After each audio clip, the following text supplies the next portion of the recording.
하나님의 은혜와 평강이 여러분 모두에게 이전보다 더 충만하시기를 간절히 축원합니다. 오늘은 광야를 지낼 때라는 그런 제목으로 함께 말씀을 좀 나눴으면 좋겠는데요. 세계 최대 사막이 사하라 사막이라고 얘기를 합니다. 근데 그 사막을 횡단한 그런 사람이 있는데 많은 사람이 했겠죠. 그런데 이 사람이 유명한 이유는 그 횡단을 경험으로 해가지고 사막을 건너는 6가지 방법이라고 하는 그런 책을 내서 많은 사람들에게 인생을 어떻게 살 것인가 라고 하는 것을 이렇게 컨설팅 하듯이 얘기를 했기 때문에 굉장히 유명해진 분인데, 스티브 도나유라고 하는 분이 있습니다. 이분이 20대에 어찌 해가지고 이제 사하라 사막을 통과하게 되어졌는데, 그 통과한 후에 정말 죽을 고비도 넘기고 굉장히 어려운 그런 시간들을 보냈는데, 그 통과한 후에 자기가 인생에 대해서 가지고 있었던 생각이 많이 바뀌었다라고 그 책에서 얘기를 하고 있습니다. 그 사람은 원래 컨설턴트입니다. 어떻게 하면 재정을 잘 관리할까? 어떻게 하면 인생을 잘 살 것인가? 라고 하는 것을 상담해 줬던 그런 일을 했던 사람인데, 보통 이 사막을 건너가기 전까지는 자기는 그렇게 상담을 해줬다는 거예요. 목표를 정하십시오. 마치 산의 정상이 있듯이 그 목표를 정하시고, 그리고 그 정상에 올라갈 때까지의 지도를 정하십시오. 어디서 무엇을 할지, 그리고 그 다음 단계는 또 무엇을 할지. 그래서 한 단계 한 단계를 거쳐서 당신이 계획하고 목표로 하는 그 정상에 올라가서 당신의 인생의 목표를 이루십시오 라고 하는 그런 방식으로 상담을 많이 했다는 거예요. 근데 사하라 사막을 건너고 보니까 그것이 그렇게 올바른 방법은 아니었다라고 하는 것을 깨달으면서 그러면 어떻게 인생을 살아야 될 것인가 라고 하는 그 내용을 담은 글이 바로 사막을 건너가는 6가지 방법이라고 하는 그런 책으로 그렇게 나왔습니다. 그가 사하라 사막을 건너보니까 인생은 어떤 목표를 정해놓고 어떤 지도를 가지고 단계를 이어가는 그러한 모습보다는 오히려 사막의 모습을 더 닮았다, 그렇게 생각을 했다는 겁니다. 사막은 어떤 곳이에요? 사막은 길도 명확하게 없죠. 사실 어떤 봉우리도 명확하게 없습니다. 그리고 바람이 한번 불면 분명히 오른쪽에 모래 언덕이 있었던 것 같은데, 바람이 한번 불면 그 언덕이 왼쪽으로 옮겨가거나 아예 없어지거나, 사람들이 다녀서 무슨 길이 있는 것처럼 보이지만 또 모래바람이 한번 불면 그 모든 길들이 다 덮어져서 어디가 길이었는지 모르는 것을 경험하는 곳이 바로 사막이라는 거예요. 그래서 이 사막을 건너가기 전에는 인생을, 당신이 정한 어떤 인생의 목표를 이루기 위해서 지도를 준비하고 그 지도에 어디에서 무엇을 할 것인가를 점검하면서 걸어가라고 그렇게 얘기를 했는데, 사막에서 보니까 지도는 소용이 없더라는 거예요. 길도 없어지고 언덕도 없어지고 뭔가 기준이 될 만한 것들이 갑자기 급변하는 바람과 날씨 때문에 없어지더라는 거예요. 그래서 사막에서는 지도가 필요한 것이 아니라 다른 게 필요하구나. 뭐가 필요하겠어요? 나침판이 필요하구나 라는 그런 생각을 하면서 그 6가지 방법 중에 첫 번째가 지도 대신 나침판을 준비하라 라고 하는 그런 제목으로 글을 썼습니다. 우리 인생도 그렇지 않겠어요? 우리가 살아가면서 어떤 목표를 정하고, 내가 학교를 졸업하고 취직을 하고 결혼을 하고 집은 언제쯤 사고 자녀를 언제쯤 낳고 또 나의 또 개인적인 목표나 우리 가정의 목표를 언제쯤 이루겠다라고 하는 그런 시간들을 지나가는 중에 우리가 그 시간보다 더 많이 만나는 그런 시간들이 갑작스럽게 만나는 시간들, 내가 원하지 않았고 예상하지 않았던 그러한 일들이죠. 마치 내가 사막 가운데 서 있는 느낌, 광야 가운데 서 있는 느낌. 나는 분명히 이게 길이다라고 생각했는데 어느 순간 그 길이 감추어져 버리고, 분명히 여기에 내가 가야 할 목적지가 있다고 생각을 했는데 어느 순간 그 목적지가 온데간데 없이 사라져버리는 그러한 경험들을 우리가 할 때가 많습니다. 내가 의지했던 것들이 있는데 그게 사람이든 물질이든 그것이 흔들리거나 내가 앞으로 지금 어떻게 나가야 될지를 모르는 거예요. 갑자기 일을 잃어버렸거나 갑자기 사랑했던 사람이 떠났거나 내가 앞으로 어떻게 나가야 될지를 모르는 그런 상황을 만날 수 있죠. 그리고 분명히 나는 이거를 하기를 원하지만 내 힘이 한계가 있어서 내 힘으로는 그것을 잘하지 못하는 한계 상황을 만날 때가 참 많이 있습니다. 어떤 사람에게는 직장이 그럴 수 있죠. 어떤 사람에게는 자녀가 그럴 수 있습니다. 건강이나 또 배우자의 그런 관계나 노후나 외로움이나 한국에 있는 어떤 부모님이나 아니면 친지들이든지 뭔가 내 힘으로 되지 않는 일들을 만날 때가 참 많습니다. 근데 광야라고 하는 것은 우리의 삶의 목적지가 아니잖아요. 내가 광야에 살겠다. 나는 자연인이다도 아니고, 그러니까 내가 광야에 살겠다 목적지가 아니고, 사실은 광야는 통과해야 되는 그런 시간입니다. 그래서 그 광야에 들어가면 우리는 이렇게 생각합니다. 앞으로 어떻게 될 것인가. 근데 막막해요. 그래서 더 열심히 살아보려고 그럽니다. 더 열심히 일하고 정말 더 아껴서 저축하고 그리고 더 많은 계획들을 세워서 이 광야 같은 막막해 보이는 내 힘으로 앞으로 나갈 수 없는 그런 상황들을 한번 헤치고 나가고 싶은 마음 때문에 더 많은 것들을 준비합니다. 그러나 우리가 인생을 살아오면서 한 가지 배우는 것은 인생은 내 마음대로 통제되지 않는다는 것입니다. 그 현실 앞에 우리가 막힐 때가 많습니다. 자, 그러면 우리 그리스도인들도 똑같이 광야를 만드시 사막을 만들듯이 직장이든 자녀든 건강이든 노후든 아니면 외로움이든 사람들이든 관계든 모든 그런 광야도 같은 상황을 만났을 때 우리는 그 광야를 어떻게 통과할 것인가, 그리고 그 광야를 지날 때 어떻게 평안을 유지하며 통과할 수 있을 것인가 라고 하는 것을 우리가 한번 그 질문을 가지고 오늘 저희가 읽은 이 말씀을 한번 생각을 해봤으면 좋겠습니다. 오늘 저희가 읽은 말씀도 여러분들이 잘 아시는 말씀이에요.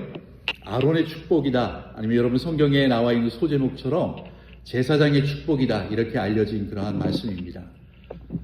이 말씀이 이스라엘 백성들에게 전해졌을 때가 언제이고 어디서 전해졌는지를 아는 것이 이 말씀을 이해하는 데 굉장히 중요합니다. 이스라엘 백성들이 애굽에서 약 430년을 종살이 하다가 모세를 중심으로 해서 하나님의 기적을 경험하고 애굽에서 나온 지 약 50일이 지난 다음에 남쪽에 있는 시내산이라고 하는 곳에 도착을 했습니다. 거기에서 하나님께서는 그 이스라엘 백성들을 다른 곳으로 바로 가게 하지 않으시고 약 11개월 동안 거기에 머물게 하셨어요. 왜 머물게 하셨죠? 거기서 하나님의 십계명도 주셨고, 그리고 하나님께 제사들이 그런 성막도 직접 설계하시고 짓도록 그렇게 하셨습니다.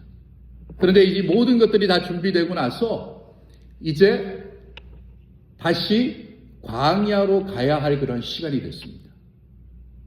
지금 이스라엘 백성들이 시내산에서 십계명도 받고 다른 율법도 받고 또 성막도 짓고 모든 것들이 다 준비된 상황에서 하나님께서는 바로 가나안으로 가게 하지 아니하고 그 가나안을 가는 그런 과정인 광야의 시간을 거치게 하셨다는 겁니다.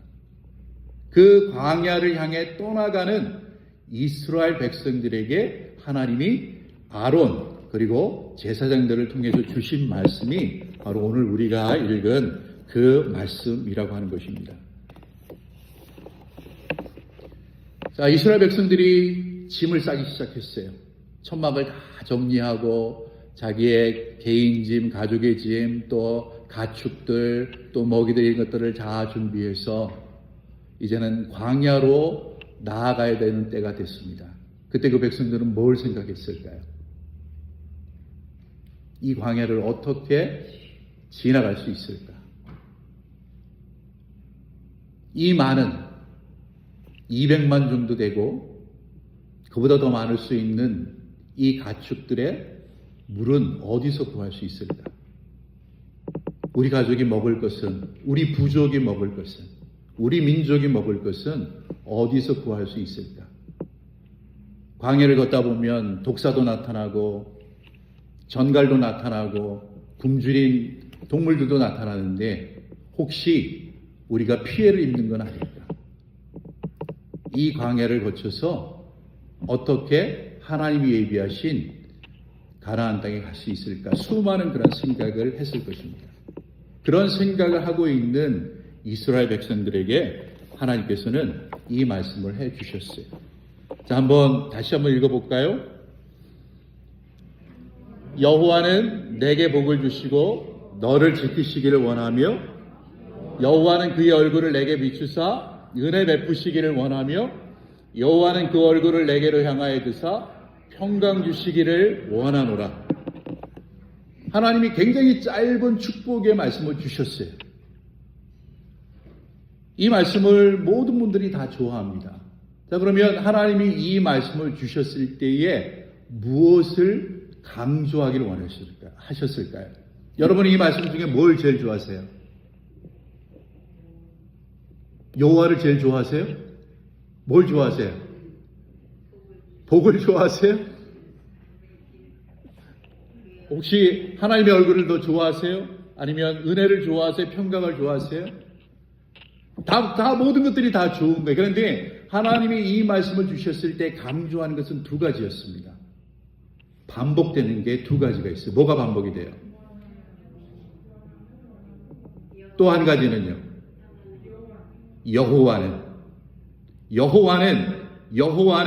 여호와는 짧은 이 말씀 안에 하나님은 3번을 반복하시고 그 다음에 또 뭘 반복하셨어요? 원하나이다. 하나님이 주시려고 하는 핵심은 여기 있는 거예요. 광야라고 하는 그런 땅을 건너갈 때에, 그 땅을 지나갈 때, 사막을 지나갈 때에 하나님께서는 이스라엘 백성들이 가지고 있는 생각을 다 아셨어요. 물은 어디서 구해? 양식은 어디서 구해? 우리는 안전할 수 있을까? 도착지에 갈 수 있을까? 많은 염려와 불안 가운데 있는데 하나님께서는 그들을 축복하기를 원하셨어요. 그들에게 복을 주기를 원하셨어요. 그런데 그 복의 핵심이 뭐냐? 이 반복되는 것을 통해서 알려주신 거예요. 하나님은 복의 근원이 누구인지를 분명하게 기억하라는 거예요. 복의 근원이 누구예요? 여호와다. 하나님이다. 이스라엘 백성들에게 어떤 복을 주신다라고 하는 그 약속을 말씀하신 것이 아니라 복의 근원이 누구인지를 기억하라는 거예요. 또 한 가지 뭘 기억하라고 하냐면 하나님이 그 복을 주시려고 하는 의지가 얼마나 강한지를 기억하라는 거예요. 원하며 하나님이 이스라엘 백성들에게 뭔가를 주실, 복이라고 이야기할 수 있는 그 복을 주시려고 하는 그 의지가 너무나도 강하다는 거예요. 사람들은 내가 필요한 것들을 어떻게 구할 수 있을까? 이 어려운 상황에서 이 어려움을 어떻게 헤쳐나갈 수 있을까? 그 해법과 그 내용을 구했지만 하나님께서 축복하신 첫 번째 목적은 복의 근원이신 하나님이 너희에게 그 복을 주려고 하는 그 의지가 얼마나 강한지를 알라고 말씀하신 겁니다. 아멘이세요? 우리는 복을 구할지 모릅니다. 그러나 하나님께서 복을 구하는 우리들에게 먼저 말씀하시는 것은 복의 근원이 하나님이시고 그 복을 주시려고 하는 그 하나님의 의지가 너무나도 강하다는 거예요. 내 힘의 한계가 있고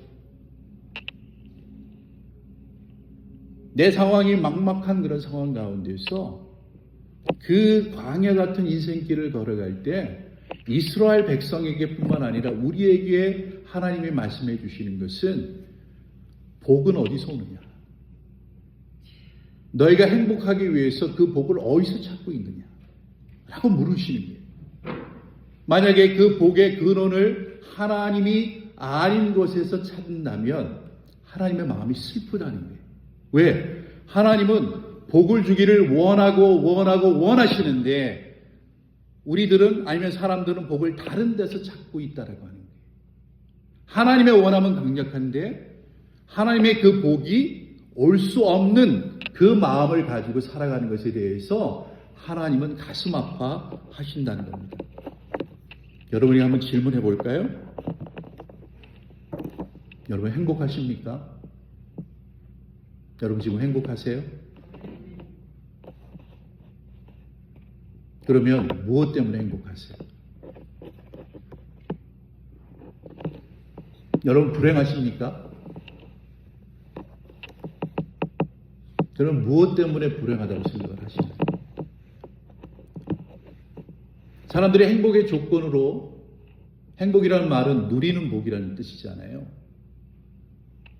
뭔가 나에게 소유가 되어져서 그 소유로 인해서 누리는 복을 행복이라고 얘기를 하죠. 사람들이 행복의 조건으로 이야기하는 것을 우리는 너무나도 잘 알고 있습니다. 돈, 건강, 자녀의 성공, 사업의 번창, 내가 원하는 것들이 잘 되는 것, 이 모든 것들이 나를 행복해 줄 것이라고 생각합니다. 전혀 틀린 얘기는 아니죠. 우리가 살아가는 이유가 여기에 있는 것도 사실입니다. 그런데 이것이 부족할 때 사람들은 뭘 느끼는 거예요? 자기가 불행하다고 생각합니다. 아니, 분명 어느 정도는 갖고 있는데 자기가 불행하다고 생각해요. 왜 불행하다고 생각할까요? 사람들은 자기가 가지고 있는 것보다 가지고 있지 않은 것들을 더 바라기 때문에 항상 불행하다고 생각합니다. 그런데 하나님께서 우리에게 행복의 기준을 바꿔주십니다. 이미 그러한 행복의 기준을 가지고 사신 분도 있을 거예요. 그러나 오늘 이 말씀을 통해서 하나님께서는 우리의 행복의 기준을 바꿔주세요. 세상이 얘기하는 그 기준으로 우리의 행복을 측정하지 말라는 거예요. 돈과 건강과 그리고 자녀의 성공과 사업의 번창과 내가 원하는 것들이 잘 되는 것이 바로 나의 행복의 조건이고 기준이라고 하는 그 생각에 우리가 머물러 있어서는 안 된다는 거예요. 왜? 그것이 부족하다고 느껴질 때 우리는 불행하다고 생각하면서 우리의 삶이 주눅이 들기 때문에. 하나님이 우리에게 말씀해 주시는 행복의 기준은 뭘까요? 여기 나와 있는 거예요. 반복하는 거예요. 여호와는 나의 복의 근원이 하나님이시다라고 하는 사실과 내가 지금 당장 어떤 것들을 소유하고 있는 것 같지는 않지만 그 복의 근원 되신 그 하나님이 나를 향하여 복을 주시기를 원한다고 하는 그 간절한 의지를 가지고 나와 함께 계시다고 하는 것. 그 사실이 바로 우리의 행복의 기준이어야 된다. 내가 무언가를 얻었는가, 내가 기도한 대로 얻었는가, 내가 노력한 대로 얻었는가가 아니라 하나님이 나에 대해서 가지고 있는 그 의지가 너무나도 크고 놀랍다고 하는 그 사실이 바로 우리의 행복의 기준이라는 거죠. 여러분 한번 이렇게 읽어보셨으면 좋을 것 같아요. 한번 읽어볼까요? 여호와는 나에게 복을 주시고 나를 지키시기를 원하며 여호와는 그의 얼굴을 나에게 비추사 은혜 베푸시기를 원하며 여호와는 그 얼굴을 나에게로 향하여 드사 평강 주시기를 원하노라. 아멘. 여러분 다시 한번 물어볼까요? 여러분 지금 행복하신가요? 아까보다는 좀 아멘 소리가 좀 커야 되는데 여러분 지금 행복하신가요? 하나님이 나와 함께 계시고 나에 대해서 생각하시는 그 마음을 우리가 이해한다면 우리는 행복한 사람입니다. 세상이 얘기해주는 그 행복의 기준으로 내가 행복하다 불행하다 이야기하는 사람이 아니라 하나님이 나를 대하시는 그 모습으로 우리는 행복을 측정해야 됩니다. 저와 여러분 모두가 행복한 사람인 줄 믿습니다. 아멘.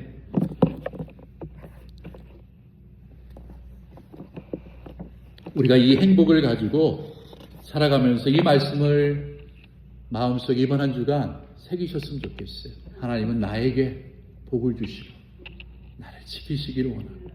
하나님은 그의 얼굴을 나에게 비추사 은혜 베푸시기를 원합니다.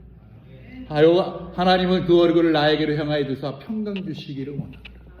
우리는 복도 원하고 은혜도 원하고 평강도 원하지만 그 모든 복의 근원이 하나님에게서 오고 하나님께서는 손을 사용하셔서 우리에게 복을 주실 뿐만 아니라 하나님께서는 그 얼굴도 없으신 분이 얼굴로 우리에게 가까이 내오셔서 이 사람이 지금 어떠한 삶을 살고 있는지를 가깝게 보시면서 안타까워하시기도 하시고 기뻐하시기도 하시는 그러한 모습으로 하나님이 우리와 가까이 계시다라고 지금 얘기를 하시는 거예요. 우리 믿는 사람에게 이것만큼 중요한 것이 없고 이것만큼 행복한 그런 일이 없다라고 하는 것입니다. 여러분, 우리 광야를 지나다 보면 드러나는 게 있어요. 이스라엘 백성도 마찬가지였습니다. 이스라엘 백성들도 하나님께 사랑받는 사람이고 이 축복의 말씀을 들은 사람들이지만 실질적으로 광야를 살아보니까 그 사람들 안에 드러나는 게 있었습니다. 뭐가 드러났을까요? 그 사람들의 불평이 드러났습니다. 여러분, 홍해 사건을 기억하시죠? 하룻밤 사이에 홍해가 갈라졌어요. 또 놀라운 게 뭘까요? 갈라지기만 했나요? 갈라진 그 밑바닥이 마른 땅이었습니다. 하루 사이에 그렇게 될 수가 없어요. 하나님이 해주시지 않으면 그러한 기적을 일어날 수가 없습니다. 자, 홍해를 다 건넜어요. 그리고 반대편 언덕에 모든 사람들이 모여가지고 찬양하기 시작했습니다. 하나님은 놀라우신 분이시다. 하나님은 우리를 위하여 구원을 베푸셨다. 우리가 하나님을 찬양한다. 그 찬양이 며칠을 갔을까요? 3일 갔어요. 3일. 물이 없어요. 하나님, 물이 죽게 생겼어요. 홍해가 갈라지고 마른 길이 열린 그 기적을 본 그런 백성들이 3일 만에 물이 없다고 원망하고 불평하고 하나님이 함께 계시다고 하는 것조차도 의심하고 다시 그 노예 근성을 가지고 구원받지 못한 그 시절로 돌아가려고 하는 그런 마음을 가지고 있었습니다. 광야를 지나면 사람의 마음이 그렇게 팍팍해져요. 메말라져요. 우리는 어떨까요? 광야 같은 인생길을 건널 때 우리는 정말 기뻐하고 감사하고 찬양하고 그럴까요? 저만 보면 그러지 못하는 것 같아요.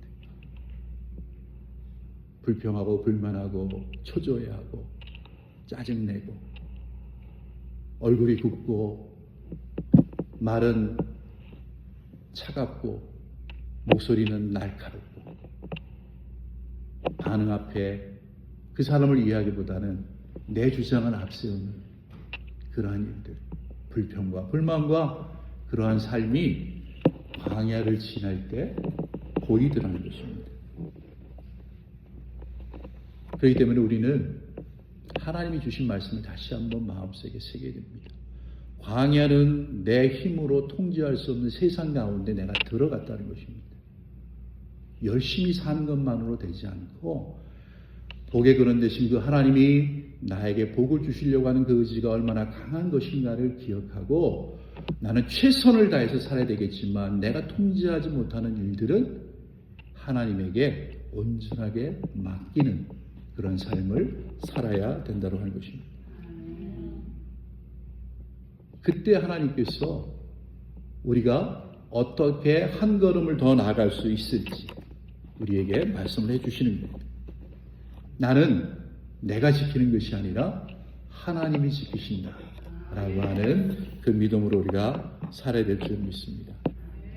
우리는 이스라엘 백성들도 그랬을 거예요. 우리도 마찬가지고 광야도 같은 그런 인생길을 가다 보면 하나님이 정말 우리와 함께 계실까 라고 하는 생각을 할 때가 많습니다. 그런데 하나님께서는 미리 말씀하셨어요.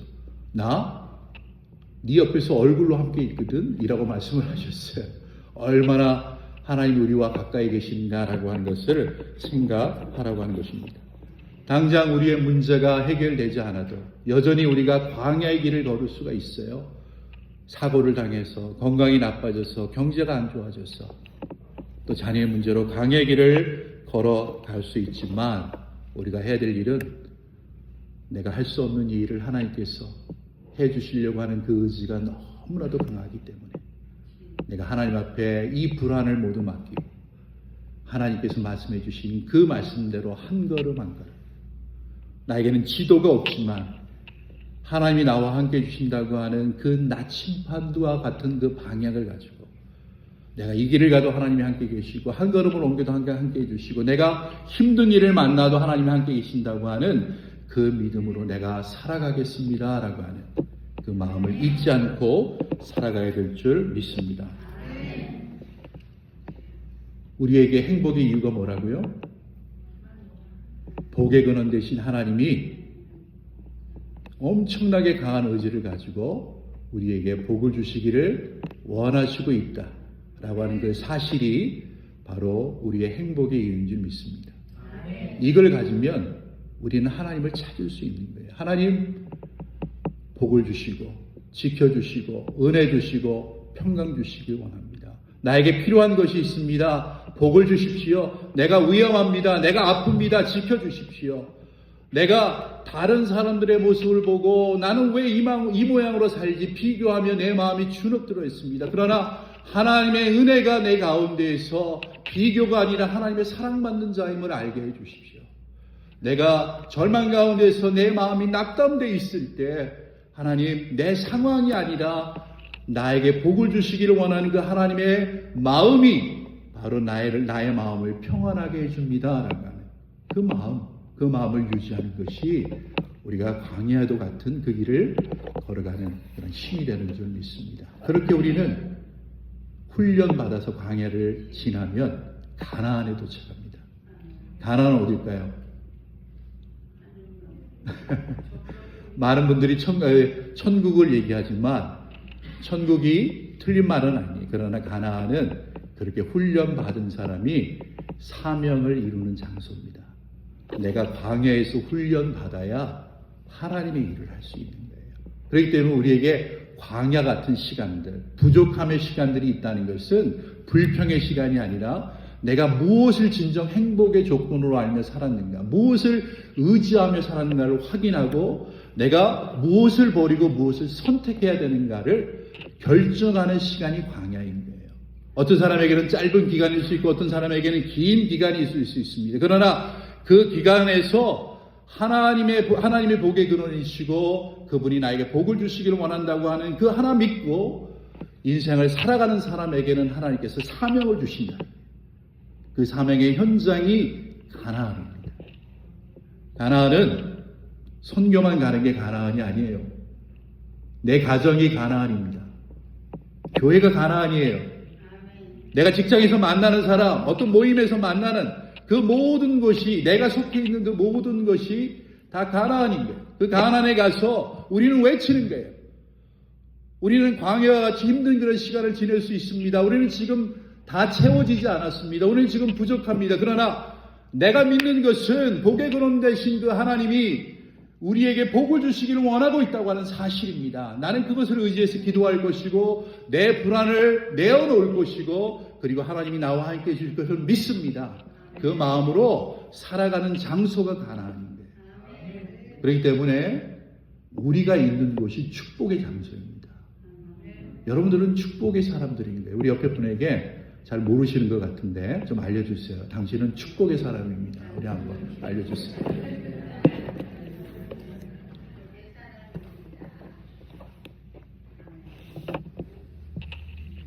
그런데 한 가지 우리가 광야를 지날 때 잊지 말아야 될 게 있어요. 그게 27절이에요. 27절 한번 봐볼까요? 한번 같이 읽겠습니다.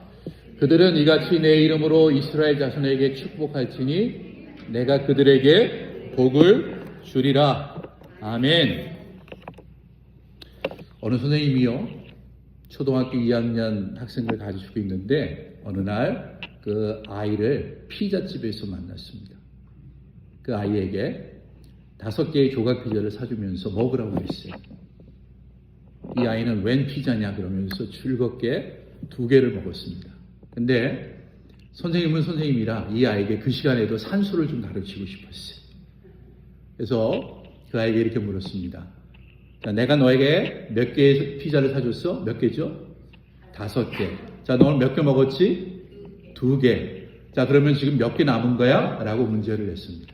몇 개 남았을까요? 3개. 3개가 맞죠? 여러분 산수 잘 하시는 거예요.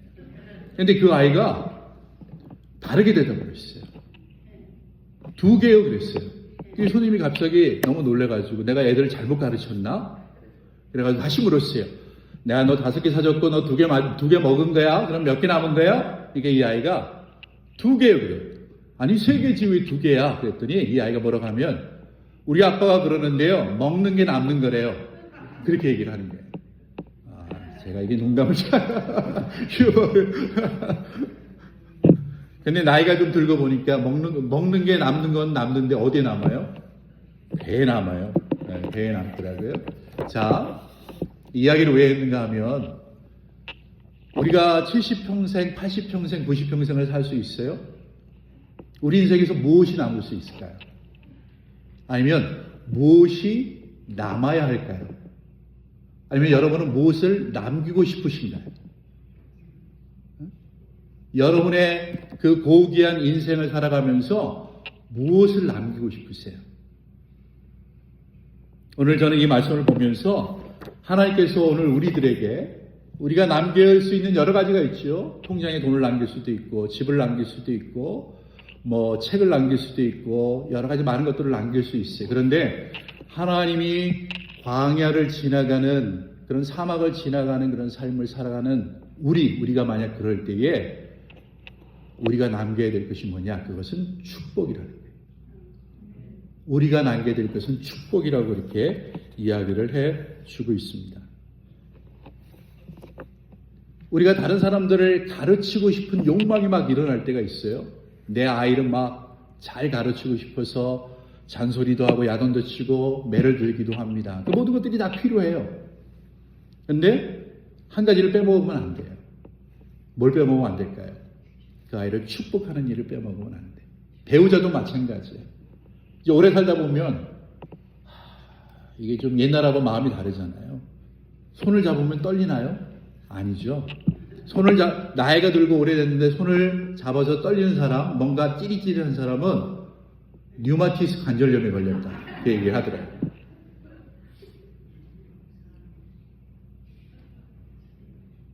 여러분, 공식적으로, 공개적으로 유일하게 축복해 줄 수 있는 이성은 남편이나 아내입니다. 그 배우자를 축복하고 그 배우자에게 감사하는 그런 일인 거죠. 외로운 사람에게 먼저 다가가서 이야기를 나누고 축복할 수 있죠. 힘들어하는 사람에게 먼저 연락해서 축복할 수가 있습니다. 누군가를 생각하면서 기도하며 축복할 수가 있습니다. 하나님께서 우리에게 바라시고 우리 인생에 정말로 남기기를 바라시는 게 뭐라고요? 축복하는 거예요. 저를 한번 좀 따라해 보시겠어요? 먹는 것은 배에 남고 돈은 통장에 남지만 축복은 영혼에 남습니다. 명언 같나요? 명언 같아요? 네, 맞죠? 먹는 거는 왜 배에만 남는지 모르겠어요. 여러분, 통장에 돈 많이 쌓으시기 바랍니다. 네. 그런데 우리가 더 남겨야 될 것은 한 사람의 영혼에 축복을 남기는 거예요. 내 자녀가 됐든 배우자가 됐든 교우가 됐든 누구든 간에 그것이 광야를 살아가는 우리들에게 주신 사명이자 광야를 건너갈 수 있게 하는 그러한 힘이라고 하나님께서 우리에게 말씀을 해주고 있습니다. 축복을 잘 하려면 말을 잘 배워야 됩니다. 저기 제 아내가 있어요. 제 아내에게 오늘은 예쁘네 라고 얘기를 했어요. 제 아내가 좋아할까요? 싫어할까요?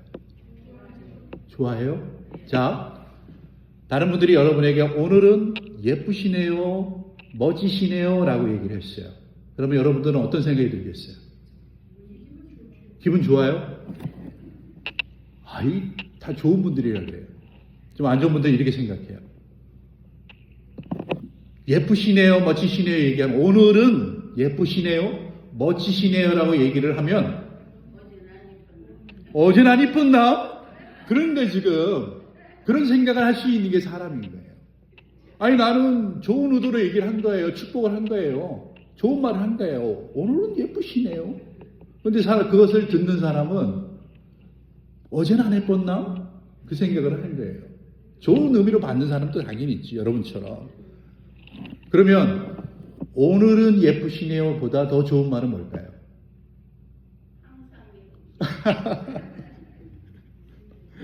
오늘도 예쁘시네요. 은자가 도로 하나 바뀌어도 마음이 좀 달라질 수 있지 않겠어요? 이거보다 더 조금 더 좋은 말은 뭘까요? 그냥 예쁘시네요. 오늘은 더 예쁘시네요. 예, 제 아내가 제가 제 아내한테 오늘은 이쁘시네요 했다가 혼난 적이 있어요. 그래서 알아요. 어제는 안 예뻤나? 뭐 이렇게 얘기를 하는 거예요. 축복도 우리가 배워야 돼요.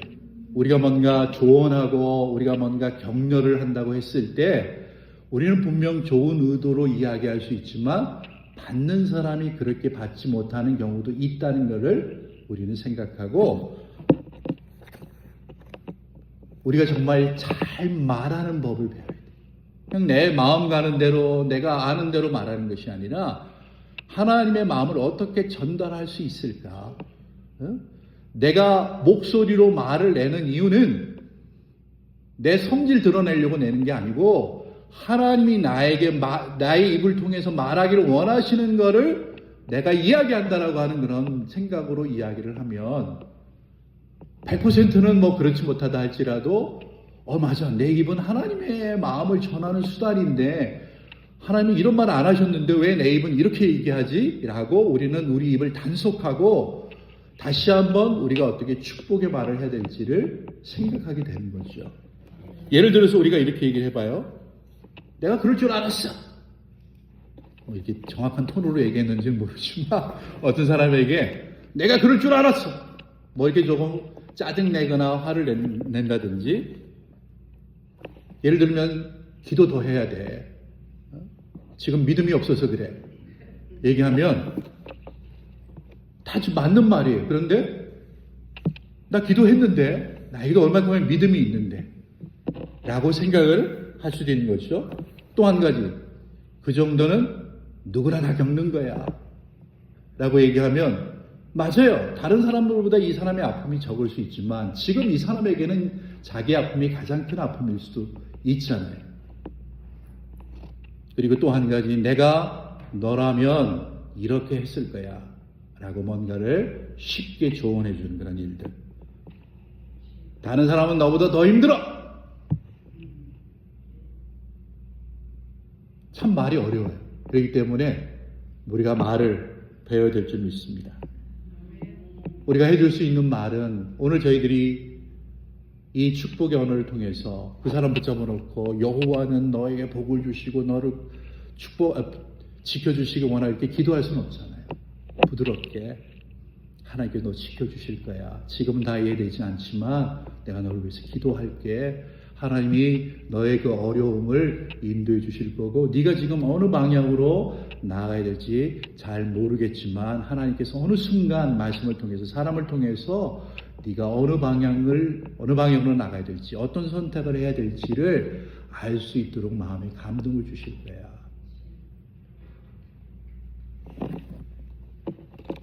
그리고 한마디, 아마 이 말은 인터넷에도 많이 나오더라고요. 그 상황이라면 나도 힘들었을 거야.